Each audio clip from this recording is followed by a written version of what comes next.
Hi everyone, this is your educator Prachi Joshi welcoming you to my YouTube channel. आज की video में हम पढ़ने वाले हैं क्लास 10th ज्योग्राफी का चैप्टर 1 रिसोर्सेज एंड डेवलपमेंट का टॉपिक एजेंडा 21। लास्ट वीडियो में हम लोगों ने पढ़ा था सस्टेनेबल डेवलपमेंट के बारे में कि रिसोर्सेज का यूज़ करो लेकिन इस तरीके से करो कि environment should not be damaged and resources should be left for future generation. Sustainable development का आइडिया कहाँ से आया, इसकी स्टार्टिंग कहाँ से हुई? रियो डी जेनेरियो ब्राज़ील में, वहाँ एक अर्थ समिट हुई 1992 में। अर्थ समिट का ऑब्जेक्टिव था सस्टेनेबल डेवलपमेंट को अचीव कर पाना। World first international earth summit held in Rio de Janeiro Brazil. इस मीटिंग में 100 से ज़्यादा देशों ने पार्ट लिया था। रीज़न क्या था इस मीटिंग को करने का? रीज़न था कि कैसे इन्वायरमेंट को प्रोटेक्ट कर सकते हैं, addressing urgent problems of environment and protection and socio economic development at global level. Result क्या है इस मीटिंग का? फर्स्ट नंबर रिजल्ट था कि सारे देश मिलकर फॉरेस्ट को प्रोटेक्ट करने के लिए ग्लोबल फॉरेस्ट प्रिंसिपल्स पर एग्री करते हैं, फॉरेस्ट का सस्टेनेबल तरीके से यूज़ करेंगे और फॉरेस्ट को प्रिजर्व करेंगे। सेकेंड नंबर, और सारे देश के लीडर सस्टेनेबल डेवलपमेंट के लिए एजेंडा 21 को अपनाते हैं। एजेंडा 21 एक डेक्लेरेशन था जिसमें एनवायरनमेंट की जो अलग अलग प्रॉब्लम्स थी कि ह्यूमन बीइंग्स ने जो क्रिएट की थी उनको ख़त्म किया जाए और इन्वायरमेंट को कैसे प्रिजर्व किया जाए, इस पे एक ब्लूप्रिंट था। नेक्स्ट नंबर टॉपिक आता है रिसोर्स प्लानिंग।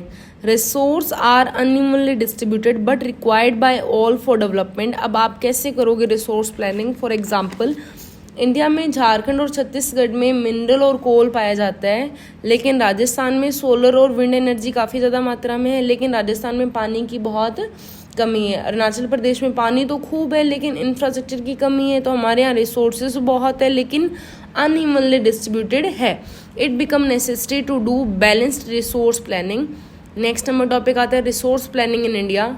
हमने ये तो जान लिया कि रिसोर्स प्लानिंग होती क्या है और क्यों ज़रूरी है, तो इस टॉपिक में हम लोग पढ़ेंगे इंडिया में रिसोर्स प्लानिंग होती किस तरीके से है। रिसोर्स प्लानिंग के 3 स्टेप्स हैं। फर्स्ट नंबर है identification and inventory of resource across the region of the country. कि फर्स्ट ऑफ ऑल क्या किया जाए कि सबसे पहले हम रिसोर्स के लिए सर्वे करते हैं, उसके बाद हम कहाँ कौन सी रिसोर्स प्रेजेंट है इसके लिए हम लोग मैपिंग करते हैं, उसके बाद क्वालिटी एंड क्वांटिटी को चेक करते हैं और लास्ट में मेजरमेंट करते हैं। सेकंड नंबर स्टेप आता है इवॉल्विंग ए प्लान स्ट्रक्चर।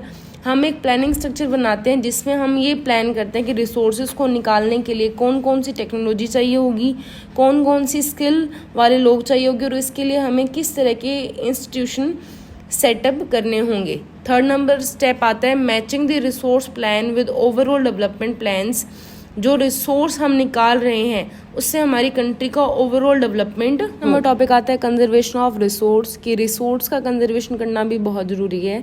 महात्मा गांधी कहते हैं there is enough for everybody's need but not for anybody's greed. इस स्टेटमेंट में महात्मा गांधी कहना चाहते हैं कि रिसोर्सेज का प्रॉपर कंजर्वेशन होना चाहिए क्योंकि इंडिविजुअल की नीड सेटिस्फाई करने के लिए तो नेचर में सफिशिएंट रिसोर्स है, लेकिन एक भी इंडिविजुअल की ग्रीड सेटिस्फाई कभी नहीं कर सकते हो। आप बहुत ज़्यादा मास प्रोडक्शन मत करो क्योंकि मास प्रोडक्शन में तो आप वेस्टेज कर रहे हो चीज़ों का। जनता को जितनी ज़रूरत है उसके अकॉर्डिंग प्रोडक्शन करो बस।